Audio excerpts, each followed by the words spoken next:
أعوذ بالله من الشيطان الرجيم بسم الله الرحمن الرحيم الحمد للہ رب العالمین والصلاة والسلام علی نبینا محمد وعلی آلہ وصحبہ اجمعین اما بعد۔ آج ہم ہیں الدرر البہیہ کے ساتھ، یعنی کہ امام شوکانی رحمہ اللہ کے ساتھ، جو فوت ہوئے تھے 1250 ہجری میں 1250، یمن کے بہت بڑے عالم دین، بہت بڑے محدث، بہت بڑے مفسر، بہت بڑے فقیہ۔ اور یہ کتاب جو ہم پڑھ رہے ہیں اس کا موضوع ہے فقہی احکام و مسائل، اور انہوں نے فقہی احکام و مسائل اس کتاب میں جمع کیے، مرتب کیے، لیکن یہ کتاب عام فقہی کتب سے مختلف ہے۔ عام فقہی کتب میں صاحب کتاب، کتاب کا رائٹر، کتاب کا مؤلف اپنے مسلک کی نمائندگی کرتا ہے، اپنے مسلک کی تائید کرتا ہے اور مسلک کے ارد گرد گھومتا ہے، جبکہ امام شوکانی رحمہ اللہ نے یہ احکام و مسائل لکھے ہیں قرآن و حدیث کے دلائل کے مطابق، کسی خاص مسلک کی پابندی کیے بغیر۔ اس لیے یہ کتاب عام فقہی احکام و مسائل پہ مشتمل کتب سے مختلف ہے۔ ہم پڑھ رہے تھے گزشتہ ہفتے موضوع الربا کا، سود کا، لیکن یہاں پہ ہم نے سود کی وہ قسم پڑھی جو پبلک میں زیادہ مشہور و معروف نہیں ہے، اور وہ کیا کہ سونے کی سونے سے بیع کریں گے، گولڈ کی گولڈ سے بیع کریں گے تو دونوں طرف سے مقدار برابر ہو اور دونوں طرف سے لین دین جو ہے وہ نقدی میں ہو، ادھار نہ ہو۔ اگر ادھار ہوگا تب بھی ربا ہے، سود ہے۔ اگر ایک طرف سے سونا 10 گرام ہے، دوسری طرف سے 11 گرام ہے، تب بھی سود ہے۔ چاندی میں بھی یہی صورتحال ہے، دونوں طرف سے چاندی برابر ہو اور دونوں طرف سے نقدی ہو، ادھار نہ ہو۔ گندم میں بھی یہی صورتحال ہے، اور کھجوروں میں بھی یہی صورتحال ہے، جو میں بھی یہی صورتحال ہے، نمک میں بھی یہی صورتحال ہے۔ یہ 6 چیزیں تھیں۔ ان 6 چیزوں میں جب ایک ہی چیز کی بیع اسی چیز سے ہو رہی ہو، سونے کی سونے سے، چاندی کی چاندی سے، گندم کی گندم سے، جو کی جو سے، کھجوروں کی کھجوروں سے، نمک کی نمک سے، تو دونوں طرف سے مقدار برابر ہو اور ادھار بالکل نہ ہو۔ البتہ اگر ایک سائڈ سے سونا ہے، دوسری سائڈ سے چاندی ہے، تو پھر کمی بیشی ہو سکتی ہے، ادھار کی تب بھی اجازت نہیں ہے۔ ایک طرف سے گندم ہو، دوسری طرف سے کھجوریں ہوں، تو یہاں پہ بھی کمی بیشی ہو سکتی ہے، لیکن ادھار کی اجازت نہیں ہے۔ البتہ اگر ایک طرف سے سونا ہو، دوسری طرف سے گندم ہو، تو یہاں پہ کمی بیشی بھی ہوگی اور ادھار کی بھی اجازت ہے۔ اس موضوع کے آخر میں امام شوکانی رحمہ اللہ نے کہا تھا کہ یہ جائز نہیں ہے کہ آپ ایک جنس کی بیع اسی جنس سے کریں، گندم کی گندم سے، جو کی جو سے، سونے کی سونے سے، مع عدم العلم بالتساوی، جب کہ یہ معلوم نہ ہو کہ مقدار دونوں طرف سے برابر ہے یا نہیں۔ یعنی کہ سختی اس حد تک ہے کہ آپ کو باقاعدہ علم ہونا چاہیے کہ دونوں طرف سے مقدار کتنی ہے۔ یہ کام نہیں چلے گا کہ آپ کہیں کہ ادھر تو مقدار ہے گندم کی 20 کلو اور ادھر امید ہے 20 کلو ہی ہوگی، امید ہے، پکا پتہ نہیں ہے، تو یہ غلط ہے۔ یہاں تک کہا گیا کہ اگر ایک طرف سے ایک جنس ہے اور دوسری سائڈ سے وہی جنس ہے لیکن اس کے ساتھ کوئی اور چیز بھی پڑی ہوئی ہے، تو تب بھی آپ کو بیع کرنے کی اجازت نہیں ہے۔ مثال کے طور پہ ایک سائڈ پہ کیا ہے، گندم 20 کلو، دوسری سائڈ پہ بھی گندم ہے 18 کلو، 19 کلو، لیکن ساتھ اس میں کچھ کھجوریں بھی ہیں، تو یہ بیع بھی اجازت نہیں ہے۔ پھر کہا تھا امام شوکانی نے وَلَا بَيْعُ الرُّطَبِ بِمَا كَانَ يَابِسًا، یہ بھی جائز نہیں ہے کہ آپ تازہ کھجوروں کی بیع کریں ان کھجوروں کے ساتھ جو خشک ہیں، کیونکہ خشک کھجوریں جو ہیں ان کا وزن تو طے ہو چکا. کتنا وزن ہے جی؟ 20 کلو. جو تازہ ہیں وہ فی الحال 20 کلو ہیں، کل کو ہو سکتا ہے وہ 19 کلو رہ جائیں، 18 کلو رہ جائیں. تو اس لیے یہ بھی بے درست نہیں ہے. یہ ہم نے پڑھ لیا تھا. آج یہ ہے کہ الا لأحد العرایا، تازہ کھجوروں کی بے خشک کھجوروں کے ساتھ جائز نہیں ہے، کیونکہ مقدار میں وزن میں کمی بیشی کا خطرہ ہے، لیکن اہل عرایا کے لیے جائز ہے. آج کا درس کہاں سے شروع ہو رہا ہے کہ اہل عرایا کے لیے جائز ہے. اب آپ کہیں گے اہل عرایا یہ کیا چیز ہوتی ہے، کیا بلا ہے؟ عرایا علیت ان کی جمع ہے. مراد اس سے یہ ہے کہ کچھ لوگ ہیں جن کے پاس کھجوروں کے درخت نہیں ہیں اور ان کے پاس اتنا مال نہیں ہے جس مال کے ذریعے تازہ کھجوریں خرید سکیں، کیونکہ تازہ کھجوروں کے کھانے کا اپنا ہی لطف ہے، اپنا ہی مزہ ہے. بچے کہتے ہیں ابا جی تازہ کھجوریں کھانے کو دل چاہتا ہے. اب تازہ کھجوروں کا اپنا درخت موجود نہیں ہے اور جیب میں اتنے سونے کے سکے نہیں ہیں، چاندی کے سکے نہیں ہیں، اور آج کے زمانے میں روپے نہیں ہیں، ڈالر نہیں ہے، ریال نہیں ہے کہ آپ تازہ کھجوریں نقدی کے ساتھ خرید کر کھا سکیں اور کھلا سکیں اپنے بچوں کو. البتہ آپ کے پاس خشک کھجوریں موجود ہیں تو آپ کھجوروں کے مالک سے یہ معاہدہ کرتے ہیں کہ آپ مجھ سے خشک کھجوریں لے لیں 20 کلو، اور یہ تازہ کھجوریں میں لینا چاہتا ہوں. اندازہ لگوا لیتے ہیں کہ آپ کے درخت پہ کتنی ہیں، امید ہے کہ 20 کلو ہی ہوں گی، تو یہ آپ مجھے دے دیں. تو شریعت کہتی ہے عام طور پہ ایسا کرنا جائز نہیں ہے، لیکن یہاں پہ یہ جائز ہے، اور وہ بھی محدود مقدار میں، 5 وسق کے اندر اندر، 5 وسق سے نیچے نیچے. اب آپ کہیں گے 5 وسق کس کو کہتے ہیں؟ ایک وسق میں کتنے سا ہوتے ہیں؟ بولیے ذرا. 60 سا. کتنے ہوتے ہیں؟ 60 سا. اور سا کس کو کہتے ہیں؟ بھول گئے لگتا ہے آپ. رمضان آ رہا ہے قریب. رمضان میں فطرانہ ہم کتنا دیتے ہیں؟ 1 سا. رمضان میں فطرانہ کتنا دیتے ہیں آپ؟ 1 سا. تو 1 سا کتنے کلو ہوتا ہے جی شیخ صاحب بتائیں ذرا. عام طور پہ ہم 2.5 کلو دے دیتے ہیں، لیکن کئی علماء کرام کہتے ہیں 2100 گرام کافی ہے، کچھ کہتے ہیں 2200 گرام، کیونکہ اللہ کے نبی علیہ الصلوۃ والسلام نے ہمیں گرام نہیں بتائی. آپ نے ایک برتن بتایا، سا برتن کا نام ہے. سا کس کا نام ہے؟ برتن کا نام ہے. آپ نے بتایا کہ برتن بھر کے کھجوریں دے دو 1 سا، کیونکہ برتن 1 سا ہے. اچھا، اب وہ کھجوریں جو اس برتن میں پوری آ گئیں، اب آپ کہتے ہیں جی میں جاننا چاہتا ہوں گراموں میں کتنی ہیں. تو ظاہر ہے کہ کچھ کھجوریں بھاری ہوتی ہیں، کچھ وزنی ہوتی ہیں، کچھ نہیں ہوتی ہیں، تو اب وہ مقدار میں فرق پڑے گا. ایسے ہی اگر آپ اس برتن میں کھجوریں ڈالیں اور پھر گراموں میں تبدیل کریں وزن اور ہوگا. اگر اس میں گندم ڈالیں اور گراموں میں وزن تول میں تبدیل کریں تو وزن اور ہوگا. جو ڈالیں تو وزن اور ہوگا.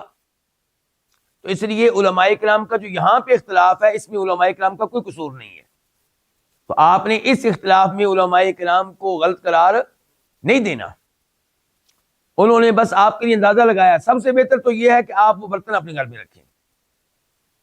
جب رمضان آئے آپ فطرانہ دیں، اس برتن میں ڈالیں گندم، اگر آپ گندم دینا چاہتے ہیں ڈالیں، کھجوریں اگر آپ کھجوریں دینا چاہتے ہیں ڈالیں، آپ جو اگر آپ جو دینا چاہتے ہیں. اب چاہے وہ گراموں میں وہ 3 کلو نکلیں یا 2 کلو نکلیں یا 2100 گرام نکلیں، جتنے بھی نکلیں. تو بہرحال طے کیا ہوا کہ ایک وسق میں کتنے سا ہوتے ہیں جی؟ 60 سا. ٹھیک ہو گیا. اور اب 60 کو آپ ضرب دیں 5 وسق کے ساتھ، 5 کے ساتھ 300 ہو گیا. پکی بات ہے 300. تو 300 سا کے اندر اندر آپ اس قسم کا معاہدہ کر سکتے ہیں. 500 سا کا معاہدہ نہیں کر سکتے. 5 وسق کے اندر اندر آپ اس قسم کا معاہدہ کر سکتے ہیں. کون سا معاہدہ بلا؟ کہ خشک کھجوریں دے کر آپ تازہ کھجوریں خرید رہے ہیں، جبکہ عام حالات میں اس کی اجازت نہیں ہے۔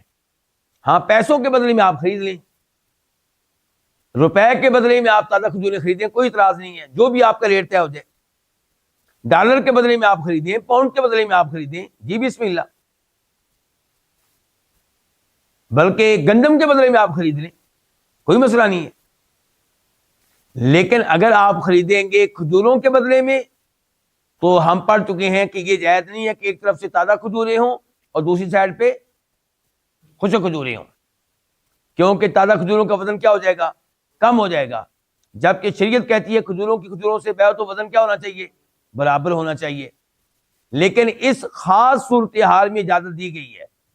ایک فیملی ہے، کچھ لوگ ہیں، وہ تازہ کھجوریں کھانا چاہتے ہیں، ان کے اپنے کھجوروں کے درخت نہیں ہیں، بچے ان کے کھانا چاہتے ہیں، اپنے کھجوروں کے درخت نہیں ہیں، اور جیب میں نقدی بھی نہیں ہے کہ نقدی کے ساتھ تازہ کھجوریں خرید سکیں، تو ان کو اجازت دی گئی ہے کہ وہ خشک کھجوریں دے کر تازہ کھجوریں خرید سکتے ہیں، لیکن یہ معاہدہ 5 وسق کی حدود میں ہو، اس سے زیادہ مقدار میں نہ ہو۔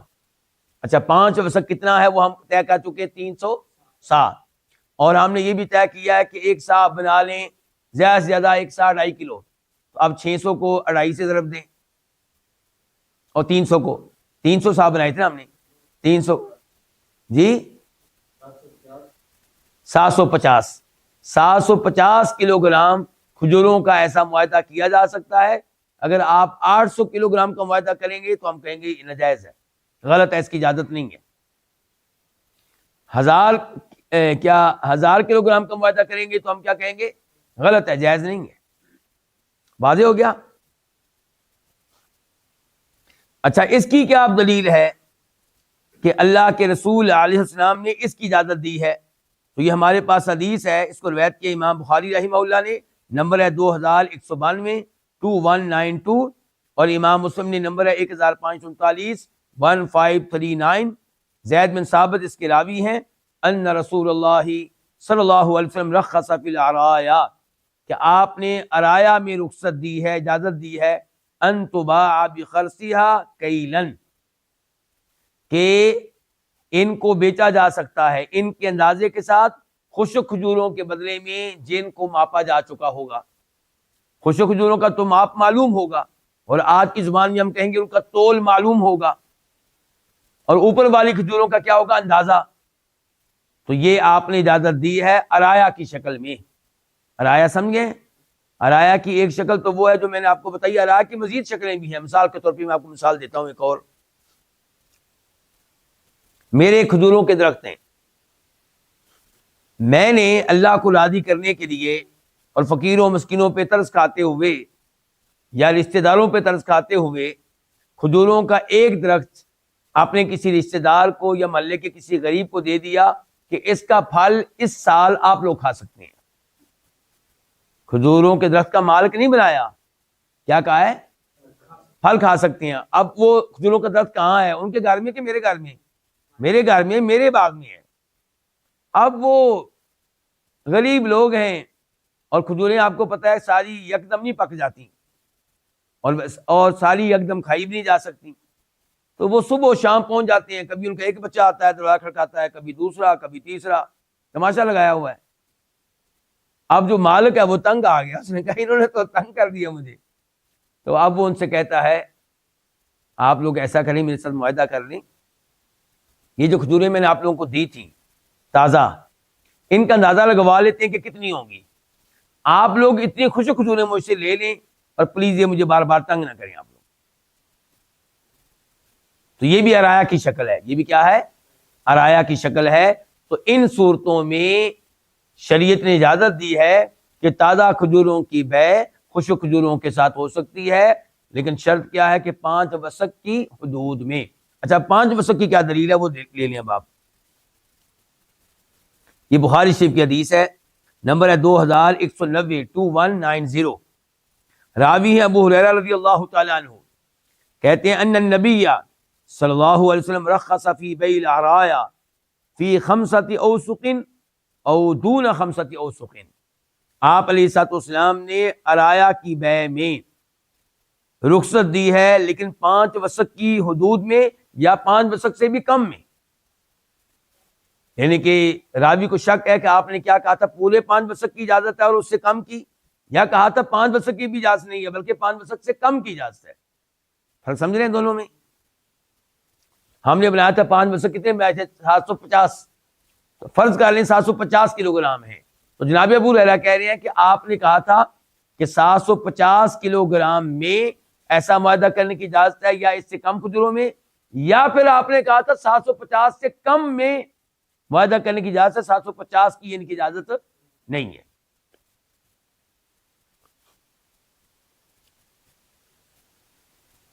اس کے بعد کہتے ہیں امام شوکانی ولا بیع اللحم بالحیوانی، اور اس بات کی اجازت نہیں ہے کہ گوشت کی بیع جانور کے ساتھ کی جائے. گوشت کی بیع ایک طرف ہے جانور پورا اور ایک طرف ہے گوشت، تو اس کی بھی اجازت نہیں ہے. کیوں اس کی اجازت نہیں ہے؟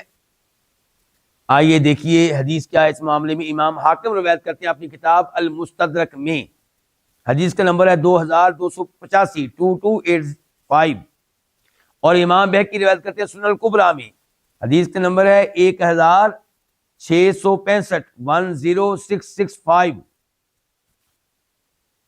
راوی ہیں سمرہ رضی اللہ تعالی عنہ، کہتے ہیں ان النبی صلی اللہ علیہ وسلم نہا عن بیع الشاة باللحم، آپ نے بکرے کی بیع گوشت کے بدلے میں کرنے سے منع کیا ہے.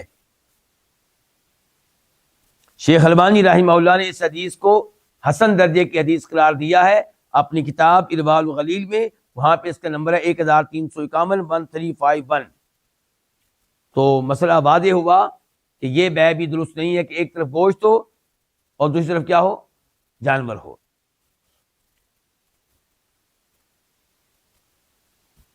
اس کے بعد امام شوکانی رحمہ اللہ کہتے ہیں وَيَجُوزُ بَيْعُ الْحَيَوَانِ بِاثْنَيْنِ أَوْ أَكْثَرَ مِنْ جِنْسِهِ، اور جائز ہے ایک جانور کی بیع 2 کے بدلے میں یا 2 سے بھی زیادہ کے بدلے میں، من جنسی، اسی کی جنس میں سے، یہ چیز جائز ہے. یعنی کہ ایک طرف ہے ایک بکرا اور دوسری طرف ہے 2 بکرے، دونوں راضی ہیں، بیچنے والا خریدنے والا، تو شریعت کو کوئی اعتراض نہیں اس میں. کہاں پہ اعتراض تھا؟ سونے چاندی میں. کہاں اعتراض تھا؟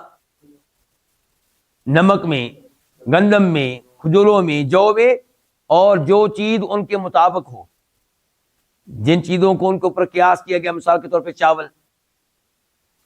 لیکن جانوروں میں جائز آپ کے لیے ایک طرف سے ایک اونٹ ہو، دوسری طرف 2 اونٹ ہو، 3 اونٹ ہو، ادھر ایک بھینس ہے ادھر 3 بھینسیں ہیں، کوئی حرج نہیں ہے. کیا دلیل ہے جی اس کی؟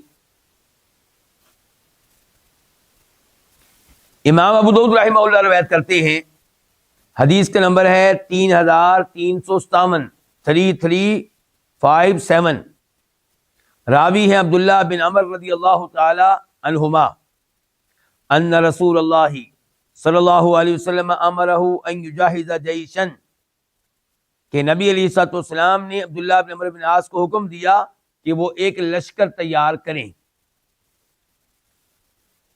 لیکن کیا ہوا؟ فنفدت الابل، اونٹ ختم ہو گئے، اونٹ نہیں مل رہے تھے. اب آپ نے جانا ہے لڑنے کے لیے تو اونٹوں کی ضرورت ہے. فامرہ ان یاخذ فی قلاص الصدقہ، تو آپ علیہ الصلوۃ والسلام نے حکم دیا ان کو، کن کو بلا؟ عبداللہ بن عمر بن عاص کو، کہ وہ زکوٰۃ کے اونٹ آنے تک اونٹ ادھار کے طور پہ لے لیں. قلاص کا لفظ ہے، قلاص قلوس کی جمع ہے، یہ کہتے ہیں نوجوان اونٹ کو، نوجوان اونٹنی کو. فکان یاخذ البعیر بالبعیرین الی ابل الصدقہ، چنانچہ عبداللہ بن عمر بن عاص لیتے تھے ایک اونٹ اس شرط پہ کہ جب زکوٰۃ کے اونٹ آئیں گے تو ہم آپ کو ایک کے بدلے میں 2 اونٹ دیں گے، ایک کے بدلے میں 2 اونٹ دیں گے. تو اس حدیث سے پتہ چلا کہ ایسا کرنا جانوروں میں جائز ہے. ایک طرف سے ایک جانور ہو، دوسری طرف سے دو جانور ہوں، جانوروں میں ایسا کرنا جائز ہے. اس حدیث کو شیخ البانی رحمہ اللہ نے ضعیف قرار دیا ہے، لیکن دیگر علماء کرام نے اس کو قابل قبول حسن درجے کی قرار دیا ہے. اور اس کی تائید ایک اور حدیث بھی ہو جاتی ہے کہ غلاموں کے مسئلے میں بھی ایسا کرنا جائز ہے. ایک طرف سے ایک غلام ہو، دوسری طرف سے دو غلام ہو، جائز ایسا. یہ حدیث آپ کے سامنے رکھنا چاہوں گا، مسلم شریف کی حدیث ہے، نمبر ہے اس کا 602 راوی ہے جناب جابر بن عبداللہ رضی اللہ تعالیٰ عنہ. وہ کہتے ہیں جاء عبد، ایک غلام آیا. یہ حدیثیں آئیں تو دھیان سے سنا کریں، ایک حدیث سے کئی مسائل آپ کو معلوم ہو جاتے ہیں. تو ایک غلام آیا نذیر صاحب، فبايع النبي صلی اللہ علیہ وسلم علی الہجرہ، اس نے نبی علیہ السلام سے معاہدہ کیا بیعت کی ہجرت کرنے پہ کہ میں ہجرت کر کے آپ کے پاس مدینہ آ رہا ہوں. وَلَمْ يَشْعُرْ أَنَّهُ عَبْدٌ، آپ کو نہیں پتا تھا کہ یہ غلام ہے، جبکہ وہ غلام تھا. آپ کو پتا کیوں نہیں پتا تھا آپ کو؟ کیونکہ آپ عالم الغیب نہیں تھے، کیونکہ آپ عالم الغیب نہیں تھے. فجاء سیدہ یریدہ، اس کا مالک پہنچ گیا، اس نے کہا مجھے میرا غلام چاہیے، میرا یہ مال ہے، میرا یہ غلام ہے، یہ آپ پہ کیسے آ جائے گا؟ جی ہاں، آپ ہوتے تو کیا کرنا تھا جی آپ لوگوں نے؟ آپ نے کہنا تھا کہ یہ غلام چونکہ آیا ہے، مسلمان ہو چکا ہے، عزت کر چکا ہے، تو بس ٹھیک ہے قبضہ کر لیتے ہیں اس کے اوپر، یہ مسلمانوں کا ہے. نہیں بھائی، دوسروں کے حقوق کا احترام کیجیے، دوسروں کے حقوق کا احترام کیجیے. آپ نے اس کے مال کا احترام کیا، آپ نے اس سے کہا بعنیہ، یوں کرو کہ میں اس سے معاہدہ کر چکا ہوں، اب تم یوں کرو کہ یہ غلام مجھے بیچ دو. فاشتراہ بعبدین اسودین، چنانچہ آپ نے وہ غلام خریدا دو سیاہ رنگ کے غلام دے کر. ایک غلام لیا، کتنے دیے ہیں؟ دو. تو پتہ چلا یہ اس انداز سے بیع کرنا جائز ہے کہ ادھر ایک غلام ہو ادھر دو ہوں. اور جیسے آج آپ لوگوں کے لیے جائز ہے ادھر ایک موبائل ہو ادھر دو موبائل ہوں، ایک گاڑی ہو ادھر دو گاڑیاں ہوں، جائز ہے. ایک مکان ہے اس کے بدلے میں دو مکان، جائز ہے. ثم لم یبایع احدا بعد، اس کے بعد آپ پھر کسی سے بیعت نہیں لیتے تھے، حتی یسألہ، جب تک کہ یہ سوال نہ کر لیتے عبد ہوا، کہ یہ آنے والا بیعت کرنے والا کہیں غلام تو نہیں ہے. تو یہ ایک حدیث ہو گئی. جس حدیث سے کیا پتا چلا جی شعیب بیٹا، کیا پتا چلا؟ یعنی کہ ادھر ایک طرف سے ایک غلام ہو، دوسری سائڈ سے دو غلام ہو، تو ایسی بیع جائز ہے. اب اس کی دوسری دلیل لے لیں. مسلم شریف کی حدیث ہے، شاید آپ لوگوں کو پتا ہو سیدہ صفیہ کے معاملے کا. سیدہ صفیہ کون تھی؟ یہودی تھی. خیبر کی لڑائی ہوئی، اللہ تعالی نے مسلمانوں کو یہودیوں پہ فتح دی. بہت سے یہودی کیا بنے؟ غلام، لونڈی. ان میں سیدہ صفیہ بھی تھی.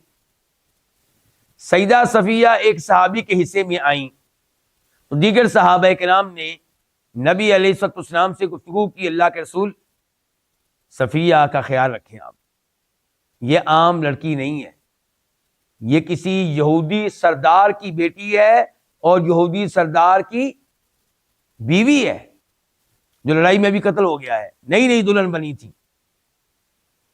تو یہ کسی کے گھر میں مناسب نہیں رہے گی، یہ آپ کے لیے مناسب ہے، آپ اس کو لے لیں. تو صحابہ کرام کے اصرار پہ پھر آپ نے اس صحابی سے بات کی جن کے حصے میں وہ آئی تھی، تو انہوں نے ان کو بیچا 7 غلاموں کے بدلے میں. سیدہ صفیہ کے بدلے میں کتنے غلام لیے؟ 7. اور یہ مسلم شریف کی حدیث ہے. تو اس سے بھی پتا چلا کہ یہ جائز ہے کہ ایک سائڈ پہ ایک غلام ہو، دوسری سائڈ پہ 2 ہوں، 3 ہوں، 4 ہوں، 5، جتنے بھی ہوں، یعنی کہ کمی بیشی جائز ہے. پھر آپ نے سیدہ صفیہ کے ساتھ کیا کیا تھا، شاید یہ بھی آپ لوگوں کو معلوم ہوگا. آپ علیہ السلام جب خیبر سے نکلے، مدینہ واپس آ رہے ہیں، تو راستے میں ایک جگہ پڑاؤ ڈالا تو پتہ چلا کہ سیدہ صفیہ فارغ ہو چکی ہیں ماہواری سے. ماہواری سے فارغ ہونے کا مطلب یہ ہے کہ ان کا پیٹ صاف ہے, ان کے پیٹ میں کسی اور کی امانت نہیں ہے, حمل نہیں ہے. تو اس کے بعد پھر آپ نے ان کو آزاد کیا اور پھر ان سے باقاعدہ طور پہ شادی کی, آزاد کیا اور شادی کی. تو یہ مسئلہ پھر معلوم ہوا. میں دوبارہ پڑھ لوں کہ امام شوکانی کہہ رہے ہیں کہ جائز ہے ایک جانور کی بیع دو یا دو سے زیادہ کے بدلے میں اسی کی جنس میں سے, یعنی کہ ادھر بھی بکرا ادھر بھی بکرا, ادھر بھی اونٹ ادھر بھی اونٹ, ادھر بھی گائے ادھر بھی گائے, یہ جائز ہے. اور اگر ایک سائڈ پہ ایک گائے ہو دوسری سائڈ پہ دو بکرے ہوں پھر تو بدلتے اولا جائز ہے, پھر تو کوئی اشکال ہی نہیں ہے, پھر تو کوئی اشکال ہی نہیں ہے. اشکال تو یہ تھا کہ ادھر بھی بکرے ادھر بھی بکرے, ادھر ایک بکرا ادھر دو بکرے, کیا یہ جائز ہے؟ کہتے ہیں بالکل جائز ہے. اور آخر میں کہتے ہیں امام شوکانی ولا یجوز بیع العینہ, بیع عینہ جائز نہیں ہے. یہ مسائل آپ کی سمجھ میں آ رہے ہیں نا؟ آپ کی توجہ رہے گی تو انشاءاللہ آپ سمجھ پائیں گے. آپ فرما رہے ہیں بیع العینہ جائز نہیں ہے. اب ہم نے ایک تو جاننا ہے کہ بیع العینہ کہتے کس کو ہیں, پھر ہم نے جاننا ہے کہ اس کی دلیل کیا ہے, پھر ہم نے جاننا ہے کہ علماء کرام کے اس مسئلے میں اختلاف اور اقوال کیا ہیں. تو سب سے پہلے جاننے کی کوشش کرتے ہیں کہ کہتے کس کو ہیں. تو اس کی تعریف یوں ہے کہ ایک تاجر اپنا سامان بیچتا ہے. ایک تاجر مثال کے طور پہ گاڑی بیچتا ہے, موبائل بیچتا ہے, یا اور کیا کہہ سکتے ہیں آپ, جی کوئی چیز نام لیں, گھڑی بیچتا ہے, فریج بیچتا ہے, واشنگ مشین بیچتا ہے. ٹھیک ہے جی. ایک تاجر اپنی کچھ چیز بیچتا ہے, مثال کے طور پہ ہم کہہ دیتے ہیں بائک, ہم کس کی مثال دیتے ہیں؟ بائک کی. وہ اپنا بائک بیچتا ہے, قیمت طے کرتا ہے اور ادھار پہ بیچتا ہے. پھر وہ خرید لیتا ہے وہی چیز اسی آدمی سے نقد پیسے دے کر, کم قیمت دے کر. اب آپ کو مثال کے ذریعے سمجھائیں گے تو آپ کو سمجھ آئے گی. خریدا کیا تھا, بیچا کیا تھا تاجر نے؟ بائک. فرض کریں اس نے بائک بیچا ہے اپنا 2 لاکھ روپے میں, اور وقت کتنا؟ 1 سال کا. 2 لاکھ روپیہ, اور طے کیا اس سے جو خرید رہا ہے کہ آپ نے سال کے اندر اندر مجھے اس کی قیمت ادا کرنی ہے. کتنی قیمت ہے؟ 2 لاکھ. اس نے لے لیا. پھر اس سے وہی موٹر سائیکل خرید رہا ہے نقدی میں 1.5 لاکھ روپے میں. ٹھیک ہو گیا؟ بیع سمجھ آ گئی نا؟ اچھا, یعنی کہ پہلے بائک بیچا ہے 2 لاکھ روپے میں, اور طے یہ ہوا تھا کہ قیمت وہ کب دے گا؟ 1 سال کے اندر. پھر اسی سے وہی بائک خرید لیا ہے 1.5 لاکھ روپیہ نقد دے کر تاجر نے. تاجر کے پاس تو پیسہ ہوتا ہے, اس نے 1.5 لاکھ روپیہ دیا اور وہی بائک نقدی میں خرید لیا. تو یہ منع ہے. کون بتائے گا آپ میں سے کیوں منع ہے؟ یہ سود کی شکل ہے. کیسے؟ اب بائک کو آپ بھول جائیں کیونکہ بائک تو واپس آ گیا. اب معاہدہ کیا پیچھے رہ گیا کہ اس نے اس کو کتنے واپس کرنے ہیں؟ واپس کتنے کرنے ہیں؟ 2 لاکھ روپیہ. 2 لاکھ روپیہ واپس کرنا ہے. اور لیا کیا اس سے؟ دیا تاجر نے 1.5 لاکھ ہے, لینا 2 لاکھ ہے, یعنی کہ 50,000 روپیہ کیا ہوگا؟ سود ہوگا. یہ سود کی شکل ہے. بائک تو درمیان میں بہانہ ہے. بائک تو درمیان میں اس لیے تھا تاکہ سود کو حلال کیا جا سکے. سود حلال نہیں ہو پا رہا تھا تو درمیان میں بائک کو ڈالا گیا, موبائل کو ڈالا گیا, گاڑی کو ڈالا گیا تاکہ سود کیا ہو جائے؟ حلال ہو جائے. تو یہ کیا ہے؟ یہ جائز نہیں ہے. اچھا, اب اس میں پہلے میں آپ کو بتاؤں گا علماء کرام کا اختلاف, پھر ہم حدیث کی طرف آئیں گے. 3 بڑے بڑے امام کہتے ہیں کہ یہ حرام ہے. امام ابو حنیفہ رحمہ اللہ، امام مالک رحمہ اللہ، امام احمد رحمہ اللہ. امام شافعی فرماتے ہیں کہ جائز ہے. امام شافعی کیا فرماتے ہیں؟ اور یقین جانے ہمیں امام شافعی سے بڑا پیار ہے، کیونکہ امام شافعی کو احادیث سے بڑا پیار ہے، تو ہمیں امام شافعی سے بڑا پیار ہے، لیکن ہم یہاں پہ امام شافعی کے ساتھ نہیں ہیں. اسی لیے ہم کہتے ہیں ہم اہل الحدیث ہیں، سلفی ہیں، ہم دلیل کے ساتھ کھڑے ہیں، قرآن کی آیت کے ساتھ کھڑے ہیں، ہم حدیث کے ساتھ کھڑے ہیں. اور یہاں پہ دیکھیے ہم کس صف میں ہیں؟ جس صف میں امام ابو حنیفہ بھی ہیں، امام مالک بھی ہیں، امام احمد بھی ہیں. تو کوئی یہ نہ سمجھے کہ ہم حنفیوں کی ناجائز مخالفت کرتے ہیں، ایسی بات نہیں ہے. ہم ان کی وہاں پہ مخالفت کرتے ہیں جہاں پہ وہ حدیث کی مخالفت کرتے ہیں. اچھا، اب آتے ہیں دلیل کی طرف. اب کدھر آتے ہیں؟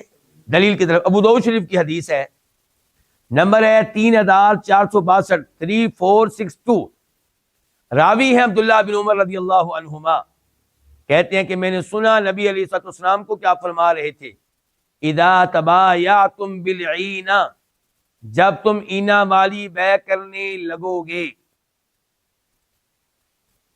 یعنی کہ ہیلا کر کے سود کو حلال کرنے لگو گے، جیسے کئی اسلامی بینک کر رہے ہیں، جیسے کئی اسلامی بینک کر رہے ہیں.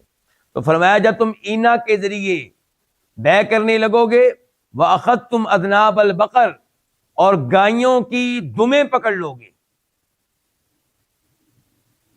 گائیاں رکھنا جائز ہے، لیکن گائیاں رکھتے ہوئے نمازوں کو بھول جانا، گائیاں رکھتے ہوئے زکوٰۃ بھی ادا نہ کرنا، گائیاں رکھتے ہوئے اللہ کے حقوق کو نظر انداز کر دینا، یہ جرم ہے. تو جب تم اینا والی بیع کرنے لگو گے اور گائیوں کی دموں کو پکڑ لو گے، وَرَضِيتُم بِالزَّرْعِ، اور کھیتی باڑی پہ مطمئن ہو جاؤ گے. کھیتی باڑی بھی جائز ہے، لیکن کھیتی باڑی میں اس طرح آگے نکل جانا کہ عشر ادا نہ کرنا، زکوٰۃ ادا نہ کرنا، کھیتی باڑی میں مگن رہنا، نمازیں چھوڑ دینا، اور کھیتی باڑی کی خاطر سودی معاہدے کرنا. وَتَرَكْتُمُ الْجِهَادَ، اور جہاد کو چھوڑ دو گے. کتنے کام ہو گئے؟ 4. جب تم اینا والی بیع کرنے لگو گے، گائیوں کی دمیں پکڑ لو گے، کھیتی باڑی پہ مطمئن ہو کر بیٹھ جاؤ گے، جہاد کو ترک کر دو گے، سلط اللہ علیکم ذلا، اللہ تمہارے اوپر ذلت کو مسلط کر دے گا، اللہ تمہارے اوپر ذلت ڈال دے گا. لا ينزعہ، اللہ اس ذلت کو نہیں اٹھائے گا. کب تک نہیں اٹھائے گا؟ حتی ترجعوا الی دینکم، جب تک کہ تم اپنے دین کی طرف واپس نہیں آؤ گے. لوگ کیا کہتے ہیں؟ لوگ کہتے ہیں کہ دین کی وجہ سے ہم پیچھے رہ رہے ہیں. یورپ آگے نکل گیا، کفار آگے نکل گئے، ہم دین کی وجہ سے پیچھے رہ گئے. جی جو کام کرنے لگتے ہیں علماء کہتے ہیں یہ سود ہے، جی علماء کہتے ہیں جی یہ حرام ہے، جی. اور کبھی جناب اس نماز کے لیے چھٹی ہو رہی ہے، دکان بند ہو رہی ہے، کبھی اس نماز کے لیے. تو اسی لیے ہم ترقی نہیں کر پا رہے. اور پھر ہماری عورتوں کو کاروبار کی، تجارت کی اجازت نہیں ہے. آدھی جو ہماری آبادی ہے وہ عورتوں پہ مشتمل ہے اور وہ گھروں میں بیٹھی ہوئی ہیں، تو ترقی ملک کیسے کرے؟ اللہ کے نبی علیہ السلام فرما رہے ہیں کہ مسلمان پیچھے کیوں ہیں، ذلیل کیوں ہیں، وجہ یہ بتا دی ہے. فرمایا جب سودی معاہدے کرو گے، گائیوں کی دموں کو پکڑ لو گے اور کھیتی باڑی پہ مطمئن ہو جاؤ گے، جہاد چھوڑ دو گے، تب اللہ تمہیں ذلیل کرے گا. اور اللہ ذلت نہیں اٹھائے گا جب تک کہ دین کی طرف واپس نہیں آؤ گے. تو احادیث تو یہ بتاتی ہیں عزت ملے گی جب دین کے ساتھ جڑ جائیں گے، جب کبیرہ گناہ چھوڑ دیں گے، جب شرک چھوڑ دیں گے، بدعات چھوڑ دیں گے، فرائض و واجبات کو اپنائیں گے، تب اللہ عزت دے گا. اور کیا فرمایا تھا نبی علیہ الصلوۃ والسلام نے؟ ان اللہ یرفع بہذا الکتاب اقواما ویضع بہ آخرین، اللہ تعالیٰ اس کتاب کی وجہ سے کئی اقوام کو بلندی دے گا، عزت دے گا، عروج دے گا، ترقی دے گا، شان دے گا، مقام و مرتبہ دے گا. اور اسی کتاب کی وجہ سے اللہ کئی قوموں کو ذلیل و رسوا کر کے رکھ دے گا. یعنی کہ جو اس قرآن پہ ایمان لائیں گے اور تلاوت کریں گے، سمجھیں گے، عمل پیرا ہوں گے، اللہ ان کو شان دے گا، مقام و مرتبہ دے گا. اور جو ایمان نہیں لائیں گے یا ایمان لانے کے بعد اعراض کریں گے، عمل نہیں کریں گے، تلاوت نہیں کریں گے، سمجھیں گے نہیں، ذلیل ہو جائیں گے. تو یہ مسئلہ واضح ہوا. کون سا مسئلہ؟ بیعینہ کا. بیعینہ کا، بیعینہ والے مسئلے کا ہمارے موضوع سے کیا تعلق ہے جو موضوع ہم پڑھ رہے تھے؟ یہ بھی سود ہے نا، ربا ہے. ادھر بھی پیسے ادھر بھی پیسے، اور جب ادھر بھی پیسے ادھر بھی پیسے ہوں تو کیا ہونا چاہیے؟ برابر برابر ہونا چاہیے، اور نقدی ہونی چاہیے. یہاں پہ ایک اور مسئلہ ہے جس کا تذکرہ امام شوکانی تو نہیں کر سکے، لیکن اس کا تذکرہ کرنا یہاں پہ ضروری ہے. بیعینہ کی طرح ایک بیع ہوتی ہے، بیع التبرق. کیا ہوتی ہے؟ تبرق. تبرق ورق سے ہے، ورق کہتے ہیں چاندی کو. یہ کیا ہے جی؟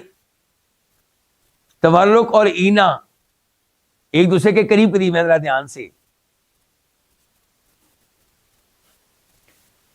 میرے پاس ایک آدمی آتا ہے اور مجھ سے خریدتا ہے موبائل ادھار پہ. پہلے ہم بائک کی مثال دی تھی، آپ بھی بائک کی دیتے ہیں. بائک خریدتا ہے مجھ سے ادھار پہ، کتنے میں؟ 2 لاکھ روپے میں. پہلے بھی 2 لاکھ کی تھی نا، اب بھی 2 لاکھ روپے میں. اور وقت کیا طے ہوا؟ 1 سال کے بعد قیمت کی ادائیگی ہوگی. اس کے بعد وہ بائک کو بیچ دیتا ہے. کتنے میں بیچی ہمیں نہیں پتا، چاہے وہ 1.5 لاکھ میں بیچے، چاہے 1 لاکھ میں، چاہے 2 لاکھ میں، جتنے میں بھی بیچے. اس کے بعد اس نے وہ بائک بیچ دی، اور خریدی اسی نیت سے تھی کہ میں نے اس کو بیچنا ہے، مجھے پیسہ چاہیے. یہ اس کی نیت ہے، یہ اس کے عزائم، اس کے ارادے ہیں، اور اس نے ایسا ہی کیا. تو آپ بتائیے جی کیا حکم ہے اس کا آپ کے نزدیک؟ شیخ خلیل کہہ رہے ہیں ٹھیک نہیں. کیوں ٹھیک نہیں ہے جی؟ آپ کے ذہن میں کیا بات آ رہی ہے؟ تو جیسے آپ لوگوں میں اختلاف ہو گیا ہلکا پھلکا، علماء کرام میں بھی ایسا اختلاف ہے. جمہور علماء کرام کے نزدیک یہ جائز ہے. سعودی عرب کی جو فتویٰ کمیٹی ہے، مستقل فتویٰ کمیٹی، لجنہ دائمہ، انہوں نے بھی فتویٰ دیا کہ جائز ہے. شیخ ابن باز رحمہ اللہ کا بھی فتویٰ یہ ہے کہ یہ جائز ہے. اور حنابلہ کا جو مشہور مذہب ہے اس کے نزدیک اس میں بھی یہ جائز ہے. لیکن امام احمد رحمہ اللہ سے ایک روایت اور ملتی ہے جس سے پتہ چلتا ہے کہ ان کے نزدیک یہ منع ہے. ابن تیمیہ رحمہ اللہ بھی ادھر گئے ہیں. کدھر؟ جدھر امام احمد گئے ہیں. امام احمد کے 2 موقف ہو گئے، ایک مشہور قول، مشہور روایت، اور ایک دوسری روایت. ایک روایت کے مطابق ان کا موقف یہ ہے کہ یہ جائز ہے، دوسری روایت یہ کہ جائز نہیں ہے. اور پھر یہاں پہ میں وہی ہلکی سی بات کروں گا کہ حنبلی کہاں جائے، مقلد کہاں جائے. ایک آدمی امام احمد کی تقلید کر رہا ہے، وہ کون سی روایت کو لے، کون سی چھوڑے؟ اور ہے کون؟ عامی، پبلک میں سے، طالب علم نہیں ہے. تو بہرحال ابن تیمیہ رحمہ اللہ نے اس روایت کو لیا جس کے مطابق یہ حرام ہے. اب میں اور آپ کس کے ساتھ کھڑے ہیں؟ ابن تیمیہ سے ہمیں بڑا پیار ہے، بڑی محبت ہے، بہت زیادہ محبت ہے، خصوصاً مجھے، کیونکہ میری پی ایچ ڈی کا تعلق کس سے ہے؟ امام ابن تیمیہ رحمہ اللہ سے ہے. تو مجھے تو ان کے ذریعے ڈگری ملی ہے پی ایچ ڈی کی. لیکن یہاں پہ ہم ابن تیمیہ رحمہ اللہ کے ساتھ نہیں ہیں، ان سے معذرت چاہتے ہیں. ہم حق کے ساتھ کھڑے ہیں. ہم کہتے ہیں منع ہونے کی کوئی دلیل نہیں ہے.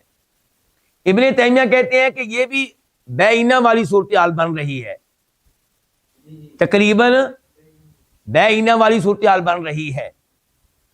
وہاں پہ بھی کیا مقصد تھا بائک خریدنے کا اور بیچنے کا؟ پیسے. اور یہاں پہ بھی یہی مقصد ہے.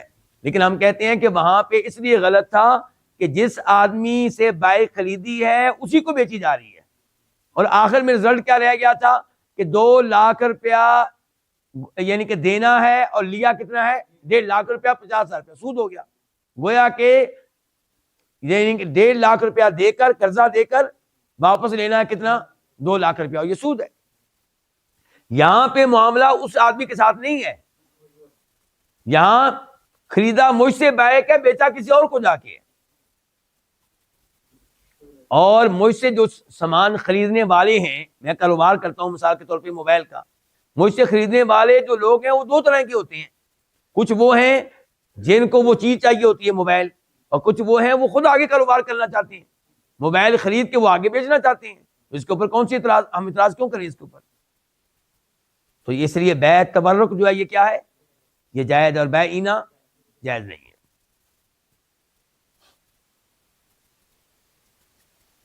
یہ ربا والا باب اپنے اختتام کو پہنچا، لیکن چونکہ وقت باقی ہے تو آگے بڑھتے ہیں.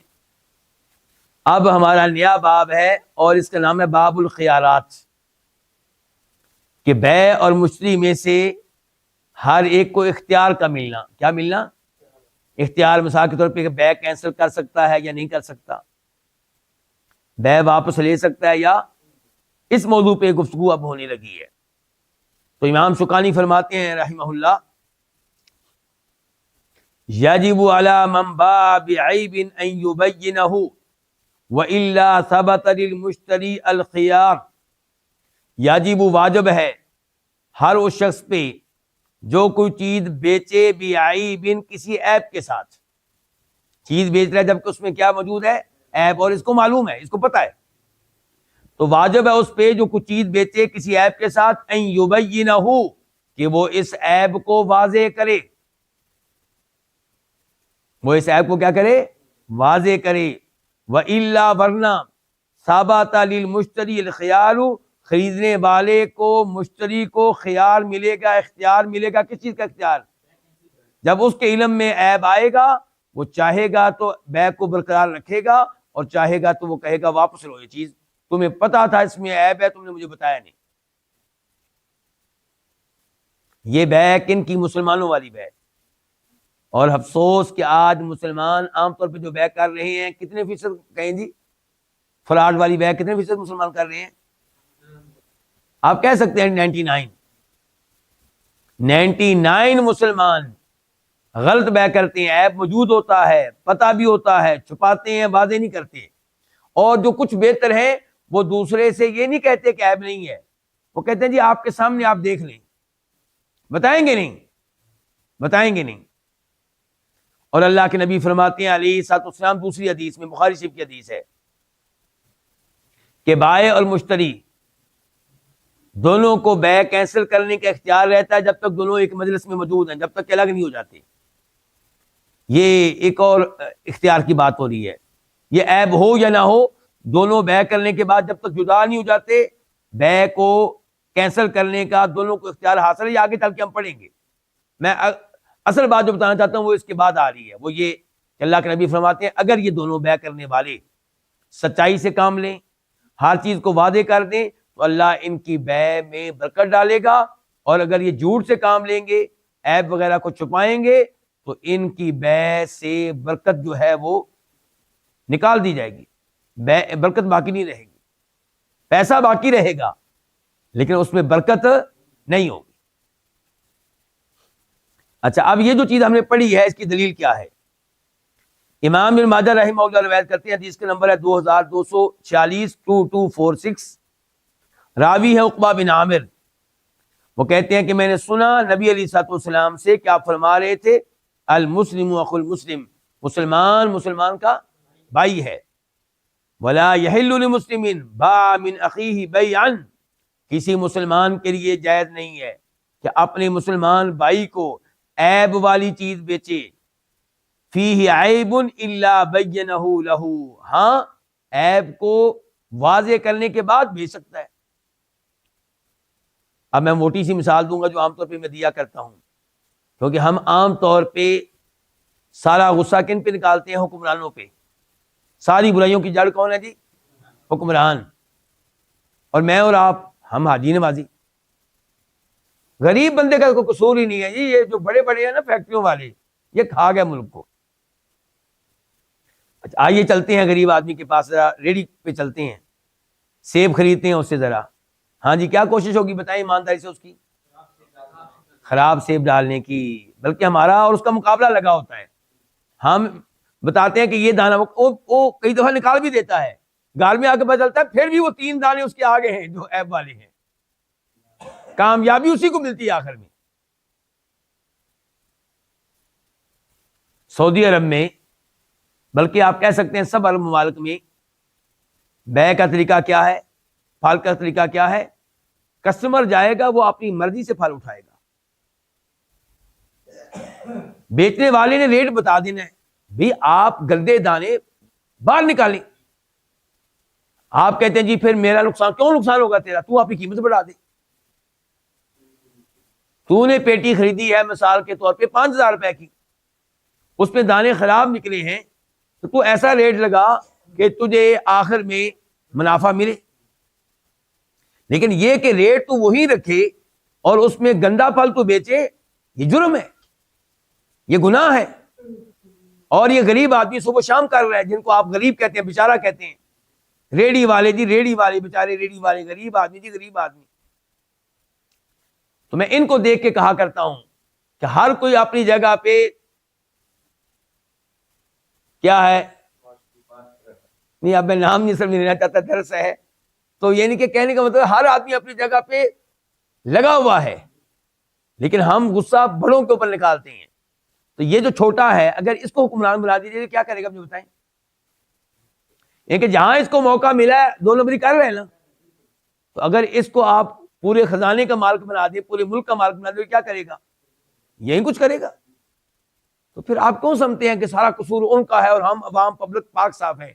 اللہ نے صحیح کہا ہے، وَكَذَلِكَ نُوَلِّي بَعْضَ الظَّالِمِينَ بَعْضًا بِمَا كَانُوا يَكْسِبُونَ۔ ظالموں پہ اللہ حکمران ظالموں کو ہی بناتا ہے۔ صاف ستھرا بننے کی کوشش نہ کیا کریں کہ ہم ٹھیک ہیں بس وہ کھا گیا ہمیں۔ آپ کو بھی بنایا جائے تو آپ نے یہ کچھ کرنا ہے۔ ان کو ذرا موقع زیادہ مل گیا اور آپ کو مل نہیں سکا، آپ موقع کی تلاش میں ہیں۔ ہمارے لوگ جو جاتے ہیں ہمارے ملک سے دیگر ممالک میں، کیا ہمیں وہاں بدنام نہیں کر رہے؟ 2 نمبریاں کر رہے ہیں کہ نہیں کر رہے؟ یہ غریب ہوتے ہیں کہ امیر ہوتے ہیں؟ غریب عام طور پہ، بھائی مزدوری کرنے کون جا رہے ہیں؟ باہر کے ممالک میں عام طور پہ غریب جا رہے ہیں، مزدور جو ہے یہ بدنام کر رہا ہے ہمیں، وہاں پہ چوری کر رہا ہے۔ ابھی چند دن پہلے ہمارے کئی 10 آدمی پکڑے گئے، چوری کے جرم میں پکڑے گئے۔ تو بہرحال تو مسلمان کا کام یہ ہے کہ بیع کرے تو عیب کو واضح کرے۔ دوسری حدیث اسی موضوع پہ، اسے بھی امام ابن ماجہ روایت کرتے ہیں، نمبر ہے 2251 2251، اور اسے امام ترمذی نے بھی روایت کیا، نمبر ہے 1216 1216۔ راوی ہے عداء بن خالد بن حوضہ، وہ کہتے ہیں کہ میرے لیے تحریر لکھی نبی علیہ الصلوۃ والسلام نے، ان کہ میرا آپ کے ساتھ میری شاپنگ ہوئی، آپ نے ایک چیز مجھ سے کیا کی، ایک منٹ، یعنی کہ ہاں آپ نے غلام بیچا اور عداء نے خریدا، تو آپ نے پھر جو تحریر لکھ کر دی تھی وہ سن لیں آپ، کہ ھذا مشترى العداء بن خالد بن حوضہ من محمد رسول اللہ صلی اللہ علیہ وسلم، یہ وہ چیز ہے جو عداء بن خالد نے خریدی ہے محمد رسول اللہ سے صلی اللہ علیہ وسلم۔ اشترى منہ عبدا، اس نے آپ سے خریدا ہے ایک غلام او امتن، یا ایک لونڈی، لا داء، اس میں کوئی بیماری نہیں ہے، بیماری سے پاک ہے کون؟ یہ غلام، ولا غائلہ، اور اس میں کوئی بری عادت بھی نہیں ہے، نہ اس کو چوری کرنے کی عادت ہے، نہ بدکاری زنا کرنے کی عادت ہے، نہ بھاگ جانے کی عادت ہے مثال کے طور پہ، ولا خبثہ، اور نہ ہی اس میں کوئی اور حرام کام ہے۔ بیع المسلم للمسلم، یہ وہ بیع ہو رہی ہے جو ایک مسلمان کو دوسرے مسلمان سے کرنی چاہیے۔ تو یہ ہے جی، مسلمان جب مسلمان سے بیع کرے گا تو اس میں کوئی عیب نہیں ہونا چاہیے، بلکہ مسلمان کافر سے بھی بیع کرے گا تو وہاں پہ بھی فراڈ کرنے کی اجازت نہیں ہے، ان کو بھی دھوکہ دینے کی اجازت نہیں ہے۔ ہمارے لوگ جو باہر جا رہے ہیں دیگر ممالک میں، چاہیے یہ تھا کہ اسلامی اصولوں کے مطابق وہاں پہ زندگی گزارتے، اور ان کو دیکھ کے لوگ مسلمان ہوتے، لیکن انہوں نے الٹا بدنام کیا کس کو؟ اسلام کو اور مسلمانوں کو۔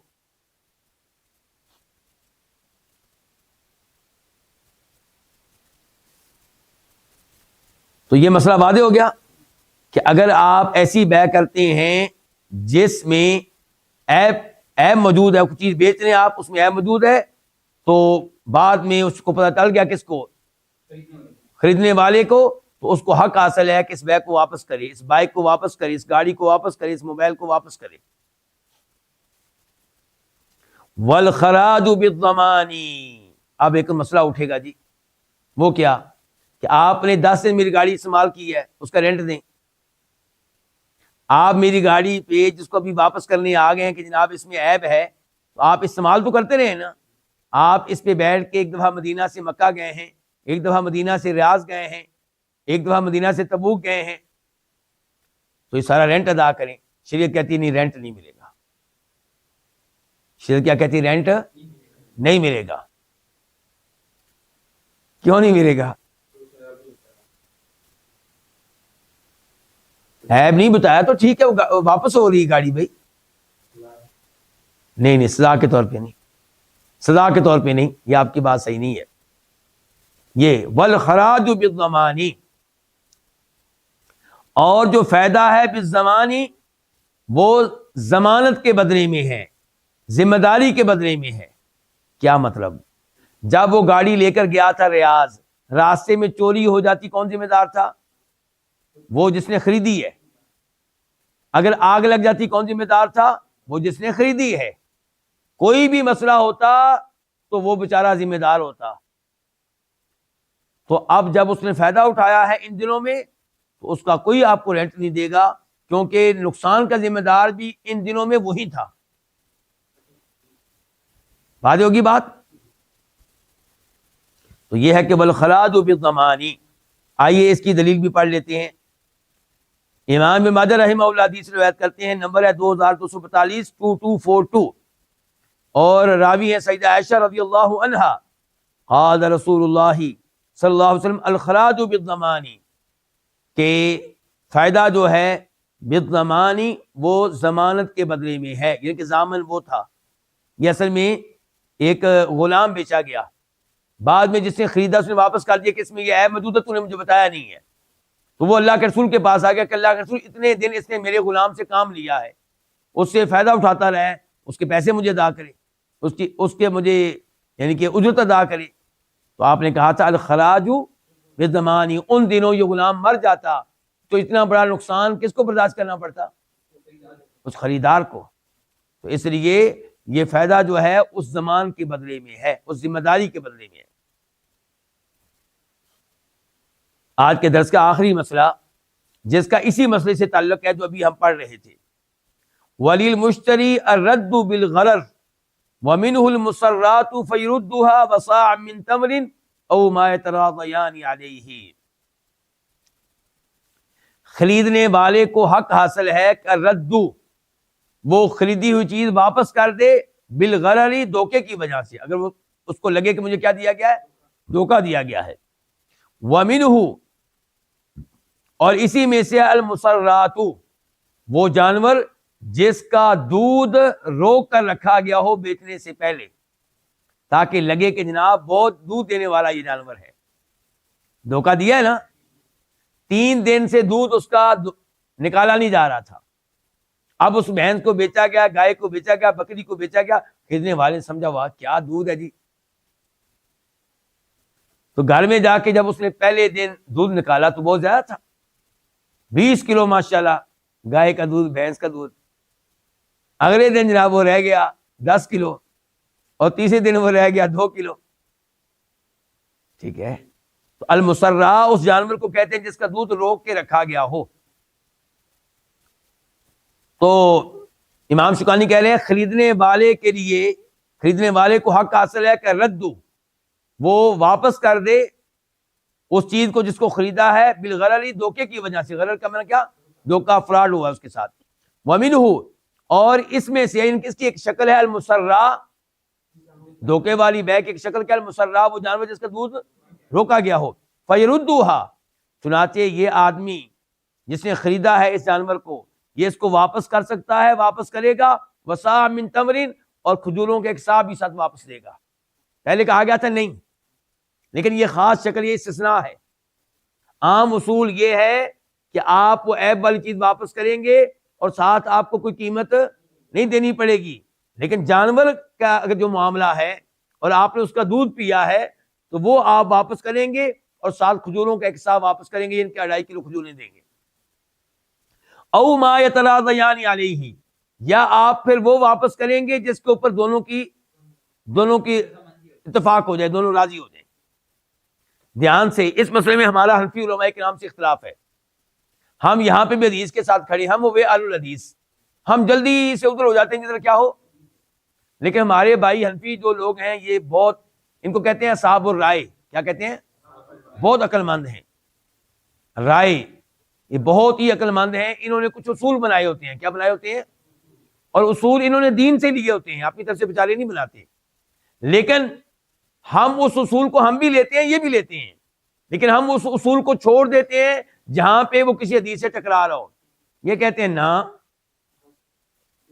اصول پکے ہیں، اصولوں کو آگے پیچھے نہیں ہونے دیتے، حدیث کو آگے پیچھے کر دیتے ہیں۔ یہاں پہ اس حدیث کو انہوں نے نہیں مانا، کہتے ہیں کہ جناب والا اصول یہ ہے شریعت کا، اصول دیکھیے اب کیا ہے، اصول یہ ہے کہ آپ نے جیسا نقصان کیا ہے، جو جس چیز کا نقصان کیا وہی چیز واپس کریں۔ آپ نے دودھ پیا ہے نا اس کا، تو آپ دودھ واپس کریں۔ کھجوروں کا کیا تعلق ہے اس سے؟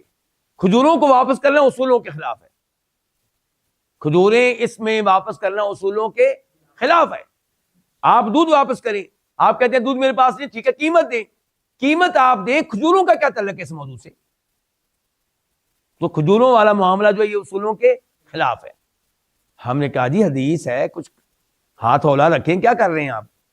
اللہ کے رسول کی حدیث ہے، کہتے ہیں ہمیں بھی پتہ حدیث ہے، لیکن یہ بتائیں کہ اس کو حدیث کو بیان کرنے والے راوی کون ہیں؟ ہم نے کہا ابو ہریرہ، کہتے ہیں ابو ہریرہ کو حدیثیں یاد بہت تھیں لیکن فقیہ نہیں تھے، حدیثوں کو رٹا تو لگا لیتے تھے اور بتا دیتے تھے لیکن فقیہ نہیں تھے۔ تو جب فقیہ نہیں تھے تو ہو سکتا ہے کوئی گڑبڑ ہوگی ہو،